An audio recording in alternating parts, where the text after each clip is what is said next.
سلام مهران، حالت چطوره؟ خیلی ممنون که دعوت منو قبول کردی و به صحبت امروزمون اومدی. امیدوارم که مصاحبه امروزمون و گپ و گفت امروزمون مفید باشه برای افرادی که دارن این ویدیو رو میبینن. صحبت امروزمون قرار در رابطه با مکزیک و روندهای مختلف، روند مهاجرت، در رابطه با تفاوت‌های مکزیک و کلا در رابطه با تجربه زندگی تو توی مکزیک صحبت بکنیم. اگر دوست داری یه سلام و حال احوالی بکنی، خودتو معرفی بکنی، خیلی ممنون میشم. سلام، مهران هستم. مرسی از تو مریم عزیز که من دعوت کردی که بخوایم با هم صحبت کنیم. خیلی خوشحال شدم. من مهرانم، تقریبا یه 2 ماه دیگه 2 ساله که تو مکزیکم و اینجا اقامت دارم و خوشحالم که میخوام در مورد تجربیاتم باهات صحبت کنم که شاید این تجربیات برای دیگران مفید باشه. قطعا همینطوره، قطعا همینطوره. خب مهران، یه ذره برامون بگو که اهل کجایی، چند سالته، قبل از اینکه بیای مکزیک توی ایران چی کار میکردی، شغلت چی بوده. یه ذره یه بکراندی و یک پیش زمینه‌ای در رابطه با خودت بهمون بگو که بچه ها بیشتر بشناسن.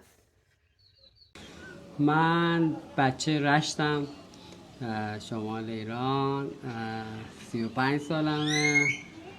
وقتی ایران بودم خب من دانشگاه عمران خوندم، مهندسی عمران خوندم.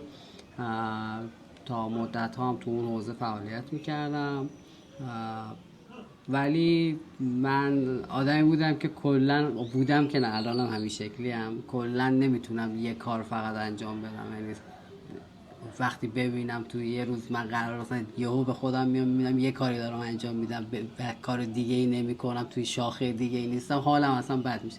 مثلا همین توی ایران هم توی حوزه های مختلف فعالیت میکردم. تو لیدر بودم، یعنی علاوه بر که تو شاخه عمران فعالیت میکردم به یه سری چیزایی که علاقه داشتم توشون فعالیت میکردم، مثلا تو لیدری، عکاسی و فیلم برداری. بعد حالا به واسطه چند سال کار کردن تو لیدری و عکاسی و اینا وارد شاخه‌های دیگه شدم، مثلا برگزاری ایونت ها، برگزاری اکوسیستم، ایونت های مربوط به اکوسیستم های استارتاپی. بعد کم کم وارد ساخت اپلیکیشن شدیم و با دوستامون توی حوزه استارتاپی ایران فعالیت کردیم. بعد دیگه همینجوری دیگه کنسرت برگزار کردیم و دیگه همه کارهای فرهنگی و هنری ورزشی تو شاخه‌های مختلف رفتیم و هی اون عمرانه برای من کمرنگ و کمرنگ و کمرنگ تر شد که بعد دیگه تو سال آخر که ایران بودم دیگه تو حوزه عمران فعالیت نمی کردم و تو همین شاخه‌هایی که گفتم بیشتر فعالیت کردم. بعد سال دیگه پرسیدی من یادم رفت. نه همین خیلی هم عالی که بهمون گفتی. آره، این که میگی که خیلی اینجوری هستن، یعنی بحث تحصیلاتی و آکادمیک و اینا یه طرفه، یه بحث هم علاقه و اون شوق و شوریه که برای یه کاری داری و در نهایت من فکر میکنم اون شوق و شوره آدمو به سمت خودش میکشه که بتونی توی اون کاری که دوست داری، علاقت بیشتر میکشتت، در واقع فعالیت بکنی. چقدر جالب و چقدر خوب که بالاخره دنبال علاقت رفتی. آره من قبلا فکر میکردم، ببخشید من قبلا فکر میکردم که ما مثلا دوره‌ای که داشتیم انتخاب رشته میکردیم برای دانشگاه اون مثلا مشاور خوبی نداشتیم یا مثلا انتخاب غلطی کردیم. یعنی این حالت احتمال داره، ولی حالتهای دیگه ای هم داره. ممکنه اصلا با گذر زمان علایقت عوض شه، شرایطت عوض شه، مسیر، مخصوصا وقتی تو فعالیت‌های مختلف تنوع فعالیتایی که میکنی زیاد باشه، مسیرهایی که برات باز میشه خیلی بیشتره و تو ممکنه از یه شاخه به شاخه دیگه بری، هی این ور اون ور بری و خیلی به گذشتت ربط نداشته باشه.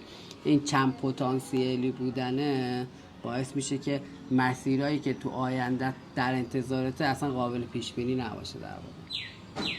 دقیقاً. و همه اینا کمک کننده است دیگه، همه اینا باعث رشد میشه، باعث این میشه که در نهایت تو توی هر کاری که یه چیزی یاد بگیری بالاخره یه روزی به دردت میخوره، بالاخره یه روزی یه جایی به کارت میاد. شاید در لحظه متوجه نباشی اون تجربه کجا چجوری به کارت میاد، ولی بالاخره یه روزی برات مفیده.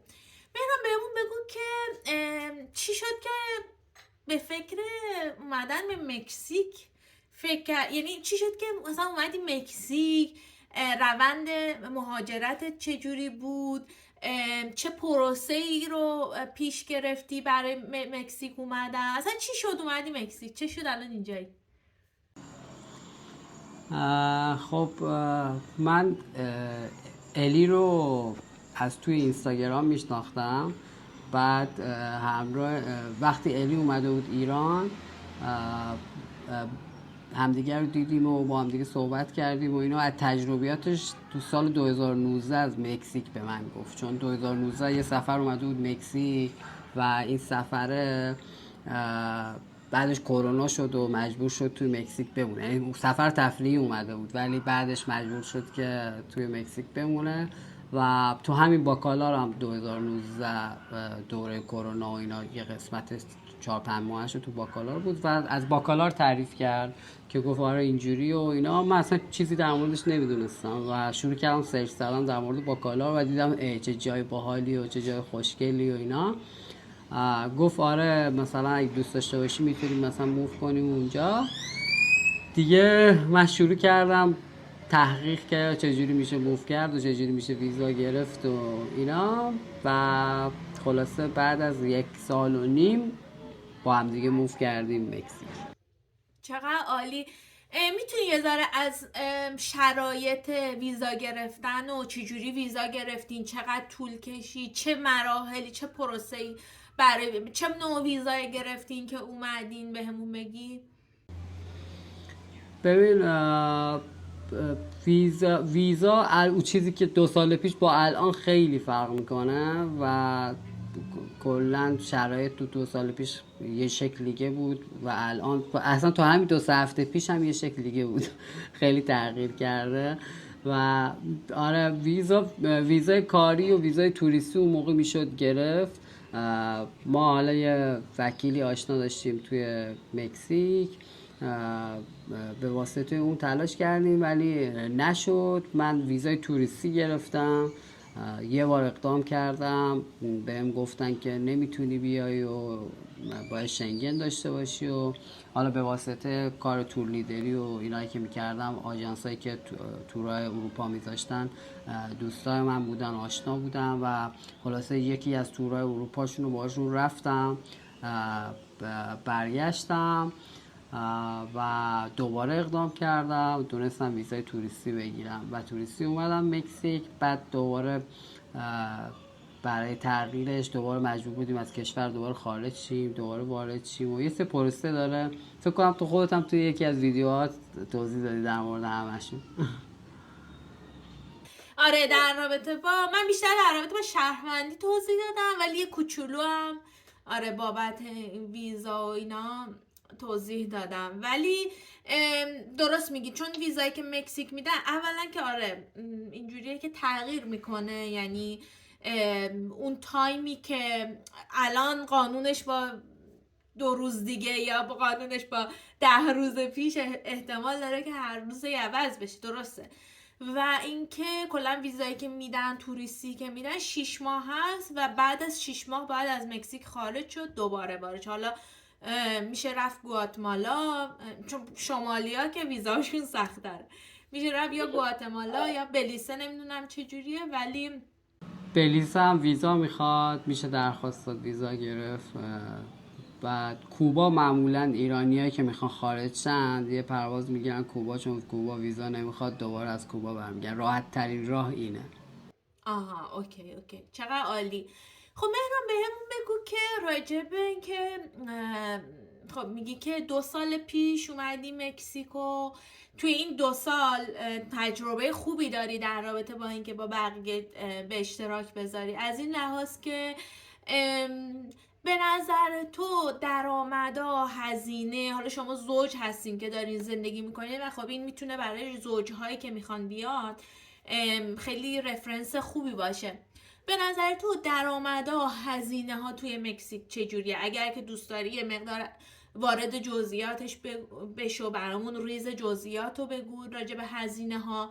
و اینکه کلا زندگی توی مکزیک، حالا شهر تو گفتی شهر باکالار زندگی میکنین، توی شهرهای مختلف قطعا متفاوته سبکای زندگی، ولی یه ذره از شرایط زندگی توی شهری که زندگی میکنی، چه مدلی، هزینه ها، درآمد ها، کلا سبک زندگی توی مکزیک چجوریه برای تو؟ من اول اومدم 6 ماه توی مکزیکو سیتی زندگی کردم و بعد 6 ماه موو کردم باکالا. اون آنالیز من الان میگه که اگه خیلی حرفه‌ای نباشی تو کارت، یعنی یک کار جنرال معمولی داشته باشی توی مکزیک، شرایط زندگیت خیلی خوب نیست. یعنی درآمد و با خرج زندگی، خرج زندگی که میگم لایف استایل ایرانی زندگی کردن، چون خود مکزیکی ها خیلی همه چیز رو ساده و مینیمال و خیلی چیز میگیرن، سخت نمیگیرن.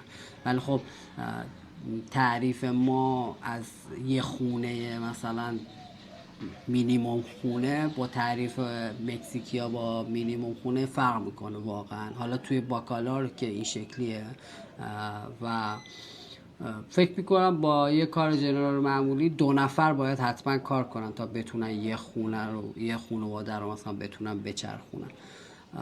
ولی اگه تو یه مهارت خاصی داشته باشی، بیزینس شخصی خودتو داشته باشی، یا یه چیزی باشه که شغله واسه خودت باشه، اینجا فکر میکنم تو مکزیک بتونی زندگی خوبی داشته باشی. ولی به صورت کلی به نظرم به نسبت آمریکا و کانادا اینا نمیشه گفت مثلا بگی میای اینجا و بعد مثلا چند سال ماشین میخری یا خونه میخری و اینا. اون دیگه لازمش اینه که واقعا بتونی یه بیزینسی رو راه بندازی و بتونی رشدش بدی و بزرگش کنی. با یه شغل معمولی تو مکزیک نمیشه بشه. آره. و اینکه اگر دوست داری یه ذره راجع به کاری که توی مکزیک خودت داری انجام میدی یا کاری که الی داره انجام میده یه ذره بیشتر برامون توضیح میدی؟ ببین من وقتی وارد مکزیک شدم خب خیلی دنبال کار گشتم به واسطه حالا دوست، یعنی چون اول مهاجرت تو فقط میخوای کار پیدا کنی، اصلا بعد دیگه خیلی برات سلیقه و علایق و اینات برات مهم نیست. و از اونجایی هم که دوست داشتیم با کالار مثلا باشیم، یعنی تو مکزیکو سیتی تلاش کردم که کار پیدا کنم، به واسطه اینکه هنوز زبان اسپانیش بلد نبودم و اینا خیلی سخت بود. اول کار بود، یکم بلد نبودیم مثلا چی کار باید بکنیم و اینا. بعد یه کاری پیدا کردیم توی باکالار توی هتلی. من یه مذاکره کردیم، یه ویدیو کالی کردیم با منیجر هتل و قرار شد که به عنوان عکاس و یه بخشی هم کمک توی بحث صبحونه من وارد اون هتل بشم با حقوق خیلی کمی. ولی خب مثلا اکومودیشن داشت و به غذا و اینا هم به ما میداد. برای شروع برای من بد نبود. اونجا شروع کردیم، هم من هم الی شروع کردیم کار کردن. بعد 3 ماه به ما پیشنهاد همکاری داد. خب الی از تو ایران سالها مدرس یوگا بود، منم خب کار عکاسی و اینا میکردم و حالا چند تا عکاسی و ویدیو براشون کردم، تولید محتوا سوشال مدیا براشون کردم و خوششون اومد. و بعد از 3 ماه به من پیشنهاد دادن که دیگه میتونم به عنوان کسی که اینجا استخدام میشن ورکرشون کار کنم اگه دوست داشته باشم. و 3 ماه دیگه من به عنوان ورکر کار کردم دیگه. حقوق گرفتم، حقوق پایه‌ای که همه پرسنل اونجا میگرفتن رو گرفتم. در واقع 3 ماه اول کارآموزی طور بود، یه حقوق مینیمم به من میداد، نصفه بهم میداد. بعد که دیگه حالا 6-7 ماه بود دیگه تو باکالار بودم و با یه سری آشنا شدم و با یه سری آدم آشنا شدم. کم کم سعی کردم که اون کارهایی که خودم تو ایران انجام میدادم بهشون علاقه داشتم و بتونم لینک هامو پیدا کنم. بعد دیگه شروع کردم با 2-3 تا رستوران و کافه و بار و اینا براشون عکاسی کردن. 1-2 تا کمپانی سیلینگ بوت و قایقای تفریحی که توی لاگون باکالار بودن و براشون تولید محتوا کردم و کم کم توی تریپ ادوایزر پروداکت درست کردم، اونجا عکاسی گذاشتم برای توریستا، هنوزم دارم و کم کم تو شهر منو به عنوان کسی که مثلا عکاسم معرفی کردم و این باعث شد که مثلا الان با گذشته 1.5 سال دیگه منو میشناسن. اگه مثلا کاری پیش بیاد یا چیزی هم مثلا به من زنگ میزنم به عنوان کسی که عکاسم، میرم فعالیت کنم. همزمانم خب من 12 سال بود تور برگزار میکردم تو ایران، یعنی یه کاری تو ایران بود که حداقل هر 2 ماه یه بار این کار رو برگزار میکردم تو ایران، جاهای مختلف، جنوب ایران، کویر و این کار رو سعی کردم اینجا برای ایرانیایی که حالا مقیم کانادا هستن، مقیم آمریکا هستن یا اروپا هستن که ویزا گرفتم نیاز ندارم و خیلی راحت تر میتونم بیام مکزیک و خیلی از دوستای خودم که هر سال میام مکزیک و میرفتن کنکون تصمیم گرفتم حالا یه شکل دیگه ای از تورم براشون برگزار کنم و خدا رو شکر بد نیست، دوستان میان، یه سری دوستان رو معرفی میکنم و از تو اینستاگرام هم خیلی هم میان و تقریبا الان 3 بار تور عمومی برگزار کردم و هر ماه هم دارم برای خیلیا برنامه سفر میچینم برای مکزیک که چجوری بیان، چیکار کنن و این بخش برنامه سفر نوشتن برای خودم خیلی جذاب. چه جالب. اولا که من حتما هم لینک اینستاگرام تو رو هم یوتیوب تو رو توی دیسکریپشن میذارم که همه ببینن. اولا که یوتیوبت که اصلا عالیه به خاطر اینکه ویدیوهایی که میذاری، جاهایی که میری، نوع ویدیو گرفتن تو اینا خیلی جالبه و اینکه جاهای مختلف و اینا رو ازشون فیلم برداری میکنی. چون به زبان فارسی ما خیلی اطلاعات راجع به مکزیک نداریم، این که خیلی خوبه. من حتما میذارم برید ویدیوهای مهران رو ببینید، اینستاگرامش رو ببینید، خیلی اطلاعات خوبی داره و توراش هم که تورایی که برگزار میکنه جای مختلف مکزیک و بیشتر باکالار، درسته؟ و بیشتر باکالار رو حتما برید. باکالار واقعا جای قشنگیه.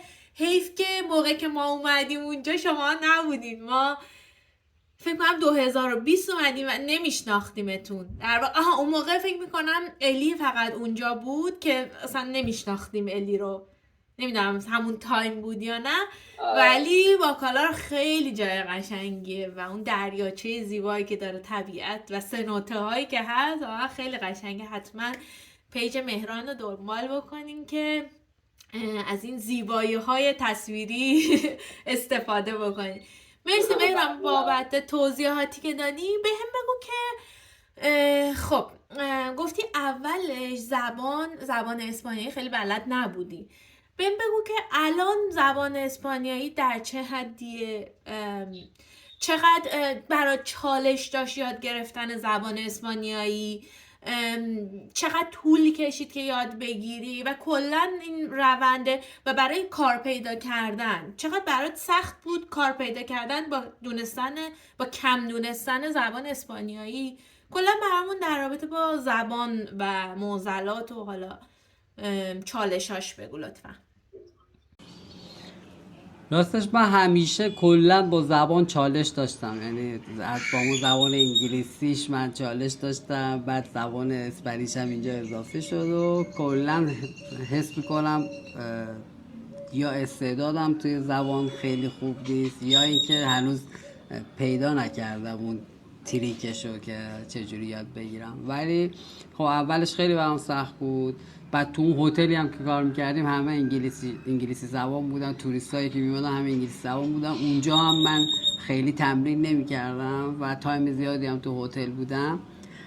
ولی خب الی اول اینکه خب خیلی قبل‌تر از من مکزیک بود، 1 سال اینجا بود، یه چیز اولیه‌ای داشت و آدمی هم بود که بعداً خب یوگا تدریس میکرد، دوستای اسپانیش زبان بیشتری از من داشت و زبانش خیلی خیلی نسبت به من پیشرفت کرد.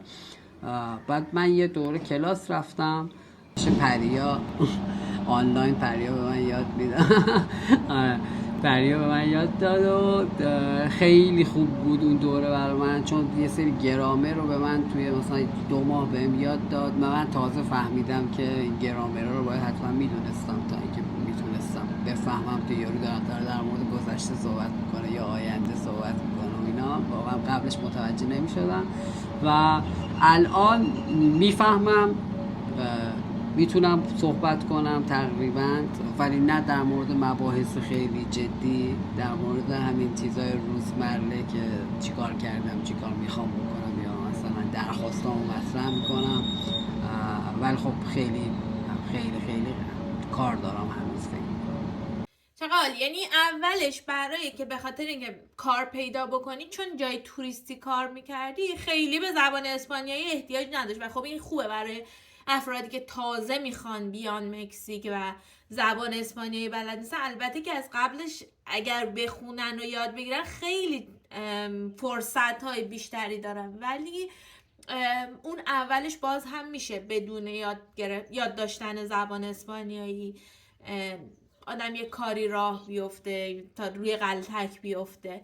آره واقعا بخش زبان اسپانیایی مهمترین چیزش فعل و گرامره. یعنی اگر کسی فعل و گرامر رو توی زبان اسپانیایی بلد باشه، بیشتر نصف راه رفته و یه ذره طول میکشه، ولی زبان شیرینیه، میشه یاد گرفت. حالا یکی زودتر یکی دیرتر، بالاخره آدما متفاوتن، مسابقه هم نیست دیگه. هر کسی با توجه به سرعت خودش میتونه پیش بره بدون اینکه احساس بدی بشه. صحبت کن و خجالت نکش و اینا، این مهمترینش اینه که بتونی هی بری صحبت کنی، هی تلاش کنی صحبت کنی و اینم یه ذره چیزه سلیقه‌ای نه، به خلق و خوی آدمو بستگی داره. یه سری هستن راحت هم میرن هی صحبت میکنن، هی دوست دارن مثلا کانکشن برقرار کنن. یه عده براشون سخته این کار انجام دادن ولی خب راه حلش همینه که بتونی بری صحبت کنی. آره چقدر نکته خوبی رو گفتی. ترس صحبت کردن و ترس اینکه اشتباه بکنم رو اگر آدم بذاره کنار و بره تو دل این ترسه، یکی از مهمترین رمزهای موفقیت یاد گرفتن هر زبانی، نه فقط اسپانیایی، اینه. خوبی مردم مکزیک اینه که خیلی خوششون میاد یکی تلاش میکنه به زبان خودشون حرف بزنه. شاید خیلی جاهای دیگه همینجوری باشه، مثلا ایرانیا یکی میاد، یه خارجی میاد فارسی حرف بزنه، ما چقدر ذوق میکنیم. مکزیکی هم همین جورین و دوست دارن کمک بکنن و دوست دارن میبینن که شما داری تلاش میکنی یاد بگیری زبان و اینا رو، بهتون کمک میکنن. یعنی اصلا اون ترسه رو بذارین کنار و شروع به صحبت کردن بکنید، حتی غلط و غلط، ولی این خودش خیلی میتونه کمک بکنه برای پیشرفت کردن تو زبان.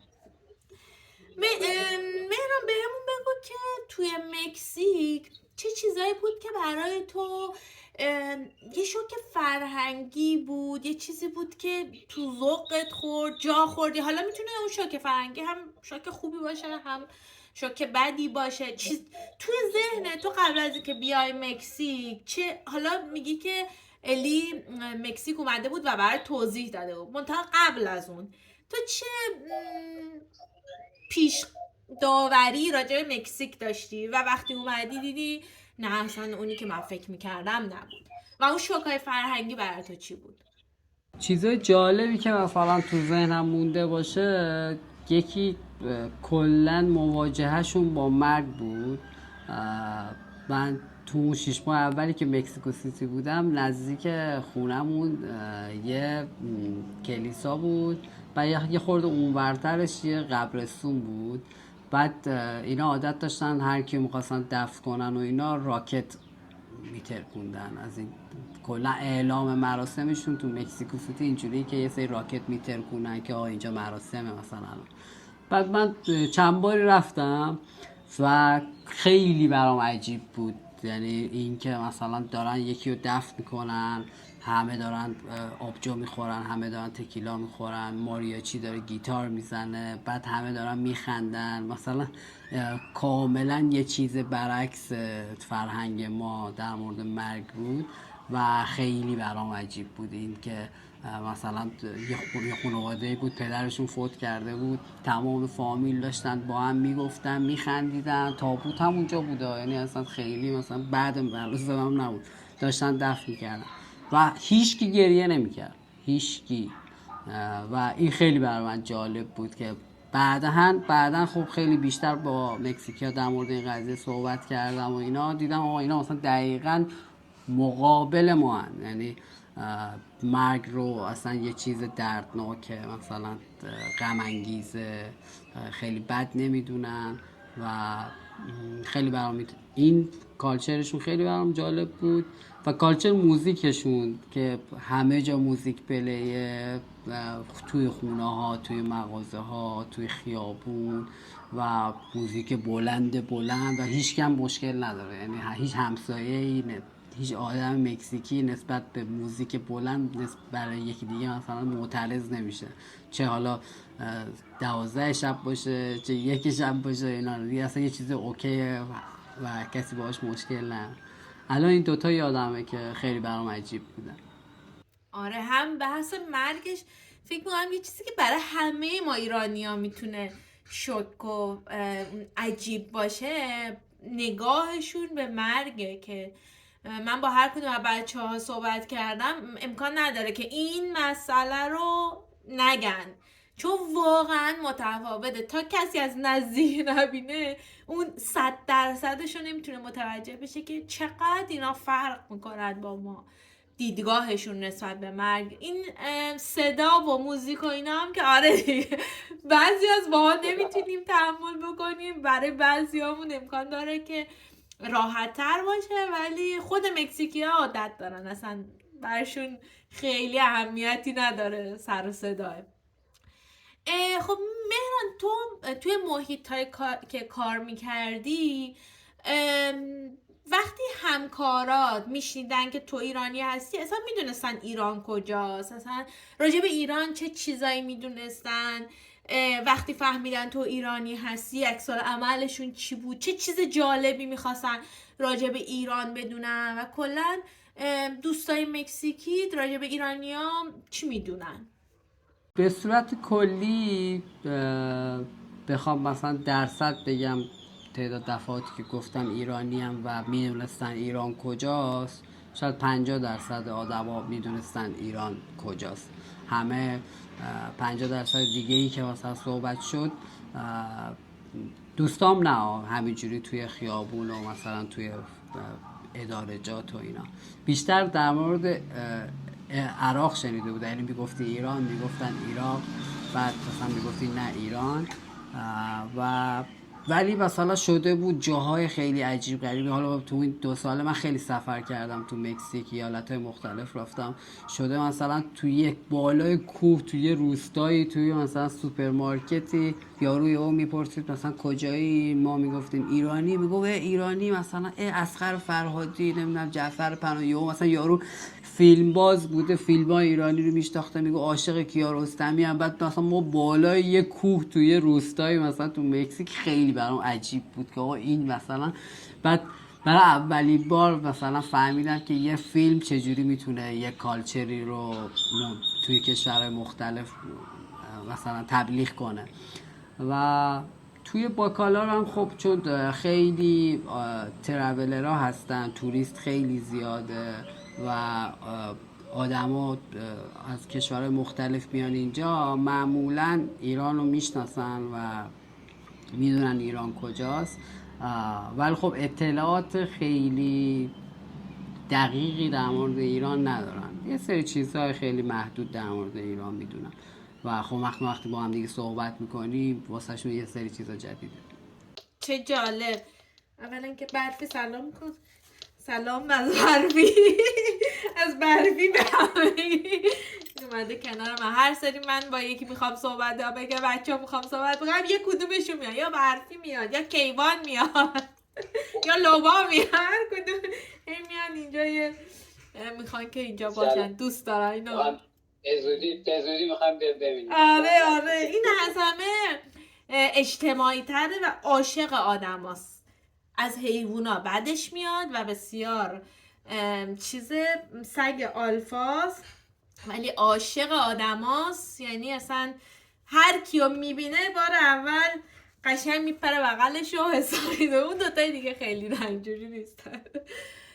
خب مهران بهمون بگو که توی مکزیک غذاهای مکزیکی برای شما شما یه زوج ایرانی هستین، غذای مکزیکی براتون چه مدلی بود؟ دوست داشتین؟ دوست ندارین؟ توی خونه چه غذاهایی درست میکنین؟ برای غذای ایرانی درست کردن اینجا پیدا میکنین اون مواد غذاییشو برای که تهیه بکنی یا نه؟ کلا راجبه غذاهای مکزیکی برام بگو. دوست دارین؟ ندارین؟ اول که اومده بودم خیلی مشکل داشتم با همین نون تاکو، کلا نون ذرت خیلی مشکل داشتم، نمیخوردم. سعی کردم نون گندم پیدا کنم ولی به مرور تغییر ذائقه دادم و الان میخورم. تاکو از همون اول دوست داشتم، تاکوها رو کلا هم آدم بد غذایی نیستم، ولی خیلی خیلی دلتنگ غذا ایرانی شدم و میشدم و الان هستم و خواهم شد. و اینکه ولی تا جایی که تو میتونیم سعی میکنیم غذا ایرانی درست کنیم تو خونه. یه سری محدودیت ها داریم برای پیدا کردن یه سری چیزا، مخصوصا توی جنوب مکزیک. بازم توی مکزیکو سیتی یه سری فروشگاه های عربی بودن، یه سری چیزایی که ما نیاز داشتیم و مثلا رب بنار از این چیزا میتونستیم پیدا کنیم، ولی تو جنوب مکزیک خیلی سخته، نمیشه پیدا کرد مگه اینکه مثلا آنلاین بتونی پیدا کنی که اونم سخته. مثلا قیمه توش چیه؟ لپس مثلا لپه نیست مثلا. ولی خب خدا رو شکر به واسطه همین تورایی که برگزار میکنم و دوستام که از آمریکا و کانادا و اینا میان، هر بار دارن میان دیگه زرشک بیار و لپه بیار و چیزایی که گلپر بیار و چیزایی که نمیتونیم اینجا پیدا کنیم و سعی میکنیم که دوستان لطف میکنن برامون میارن. و فعلا که چیزایی که درست میکنیم، قیمه درست میکنیم، قرمه درست میکنیم، فسنجون اگه رب انار داشته باشیم با رب انار درست میکنیم، اگه نداشته باشیم تمر هندی توی باکالار درختش خیلی زیاده همینجوری هست، با تمر هندی سعی میکنیم فسنجون درست کنیم. و آره تا جایی که میشه سعی میکنیم. غذای رشتی چی درست میکنی؟ میرزا قاسمی و باقالی قاتق تا هست. آره این دوتا مهماشه که اینا هستن پیدا میشه. چقدر عالی. آقا باید یه دفعه بیاین اینجا، وقتی اومدین اینجا این میرزا قاسمی رشتی رو قشنگ به من یاد بدین چی جوری تکنیکاش چیه.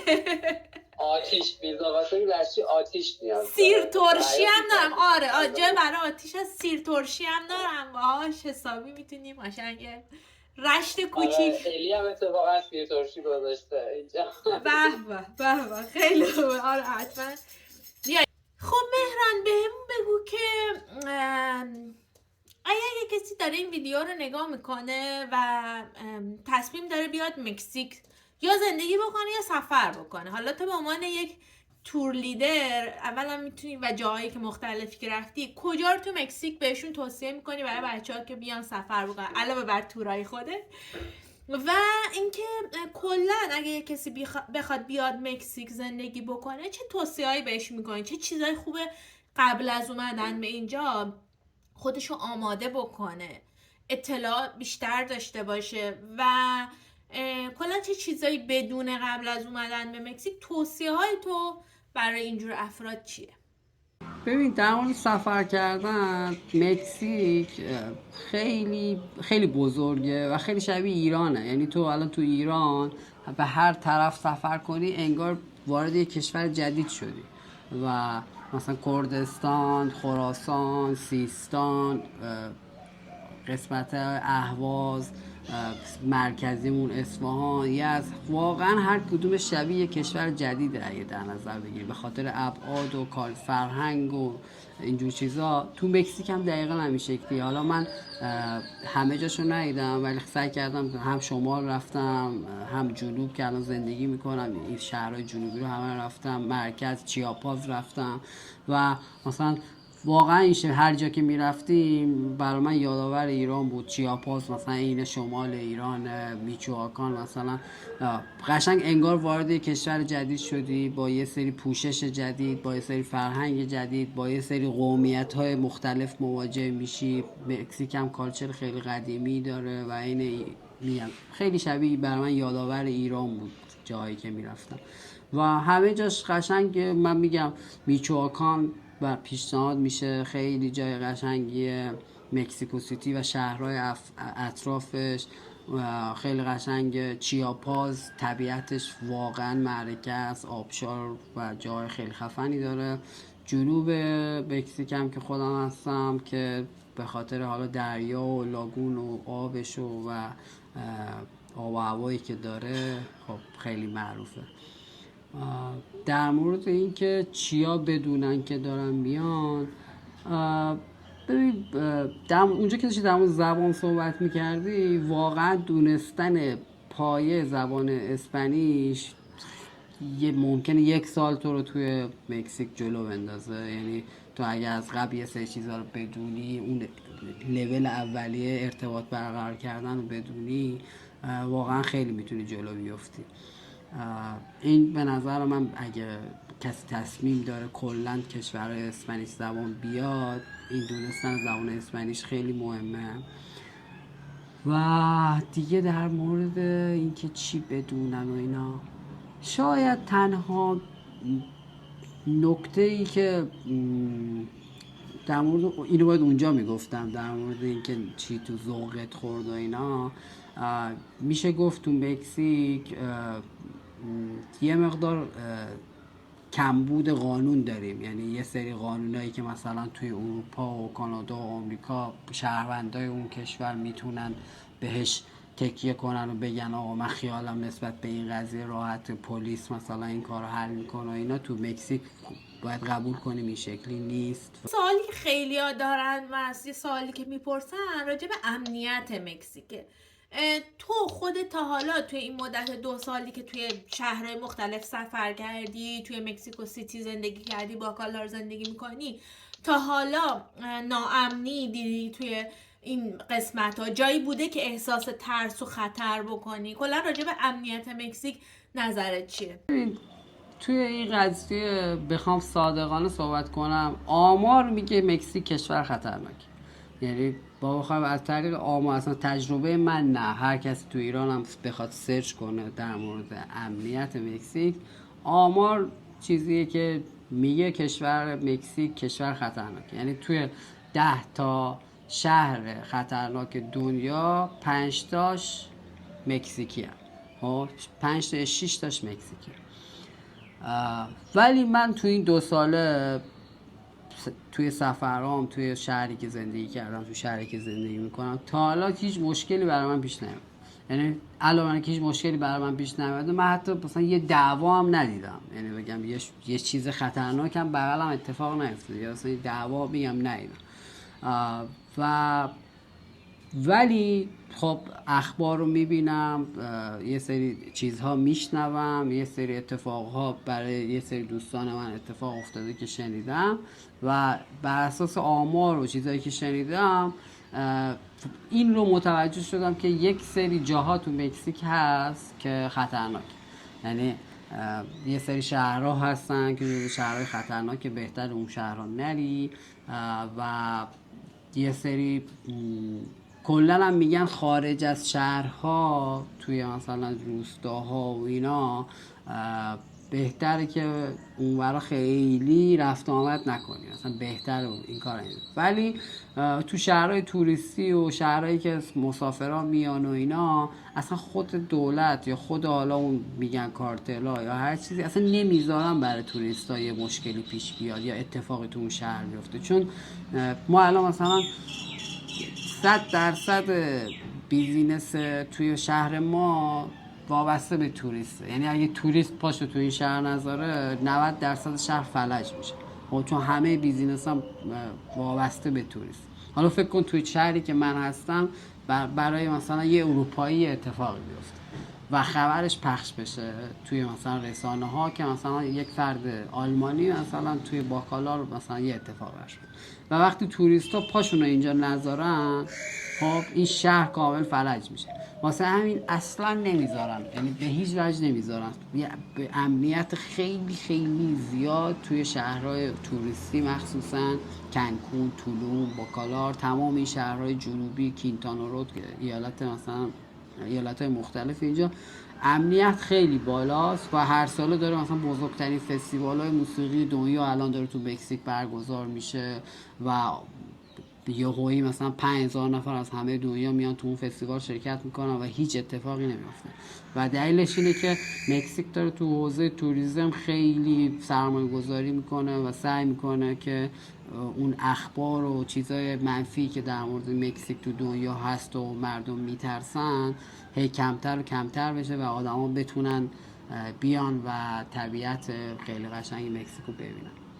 مکزیک 5 برابر برزیل توریست داره، یعنی خیلی وابسته به توریسم و وقتی شما کار توریسم انجام میدی در خیلی حوزه ها هست که به صورت مستقیم و غیر مستقیم مردم درآمد رسانی میکنه. ولی خیلی خوبه که قبل از اینکه کسی به جایی سفر بکنه یا بخواد بره شهری زندگی بکنه یه ذره اخبارشو بخونه، یه ذره از مردم پرسجو بکنه، همینجوری بیگدار به آب نزنه که یه وقت خدایی نکرده اتفاقی بیفته برای کسی. دقیقاً میگم اون شهرهایی که مثلا توی لیست خطرناک ترینن دقیقاً شهرهایی هستن که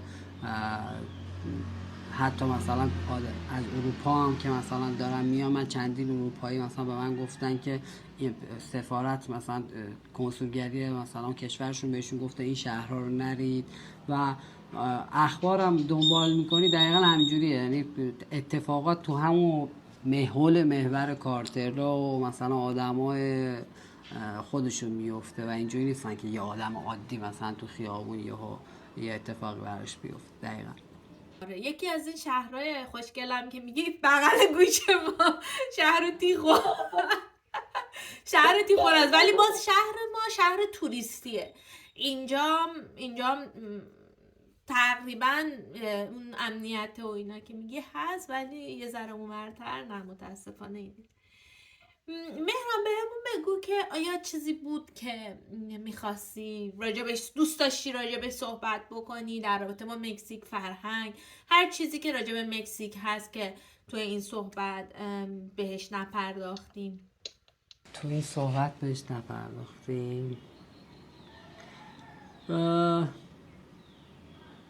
ببین یه چیزی که برای من خیلی جالبه، حالا بین دوستا و کسایی که تو اینستاگرام خیلی به مسیج میدن و سوال میپرسن در مورد مکزیک و اینا، یه چیزی هست، یه اعتقادی که به نظرم از تو اخبار توی ایرانی ها ایجاد شده که فکر میکنم همه مکزیکی ها الان در تلاشن که مثلا برن تو مرز و خودشونو برسونن آمریکا.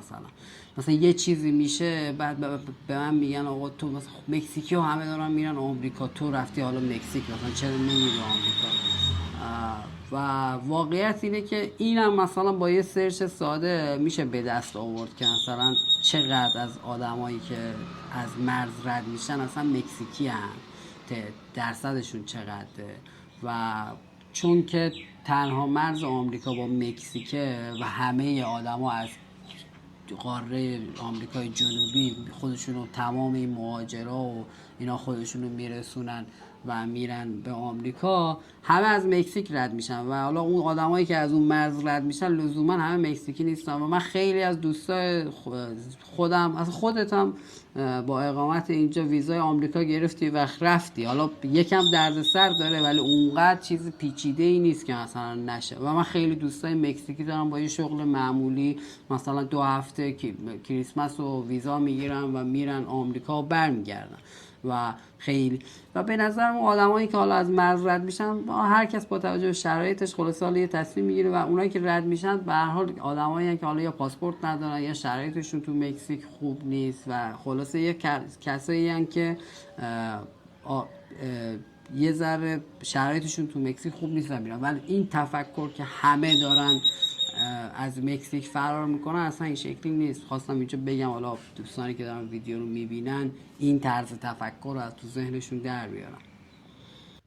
چقدر عالی مهران. آره واقعا این بحث که همه مکزیکی‌ها دارن میرن واقعا درست نیست.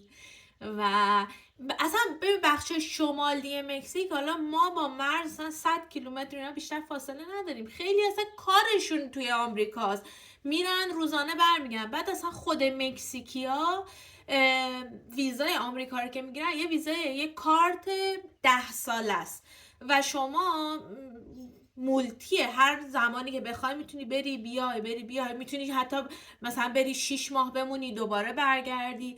میگم خیلی ها که لب مرز هستن کارشون آمریکاست، منتها به خاطری که هزینه های زندگی تو مکزیک ارزون تر یا اصلا خانوادهشون توی مکزیک زندگی میکنن، روزانه میرن سر کار، مثل تهران کرج روزانه میرن سر کار، بعد از ظهر برمیگردن مکزیک زندگی میکنن.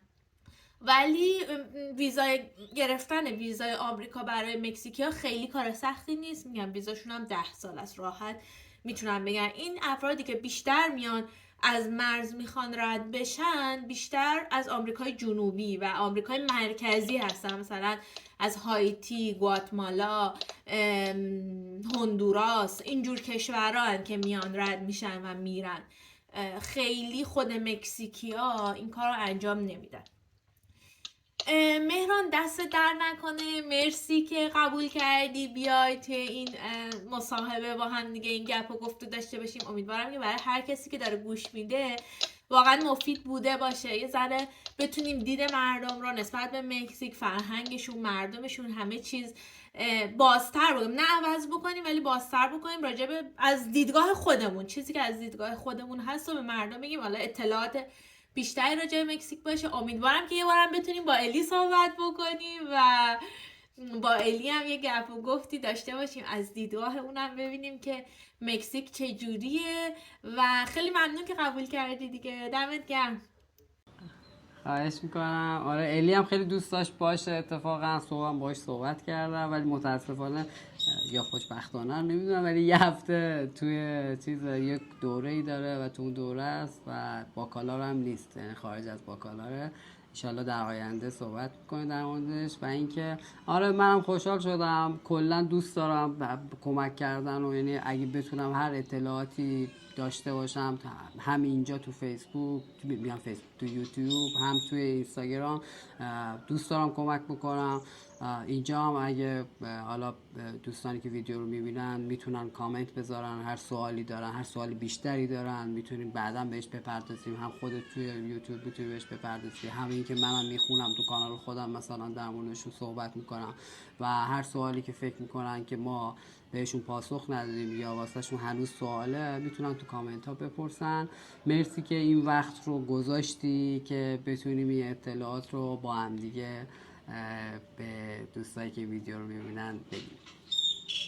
من هم لینک یوتیوب تو رو اینجا میذارم، هم لینک اینستاگرام تو میذارم که بچه ها همه هم یوتیوب رو برین سابسکرایب بکنین، هم ویدیوهاشو ببینین، هم اینستاگرام اطلاعات خیلی خوبی مهران گذاشته، هر دوتا رو ببینین دیگه، از جاهای مختلف اطلاعات جمع بکنین که اگه خواستین بیاین مکزیک و کلا راجع به مکزیک بدونین همه این اطلاعات رو کنار هم بذارین و بعد خودتون به جمع‌بندی برسین.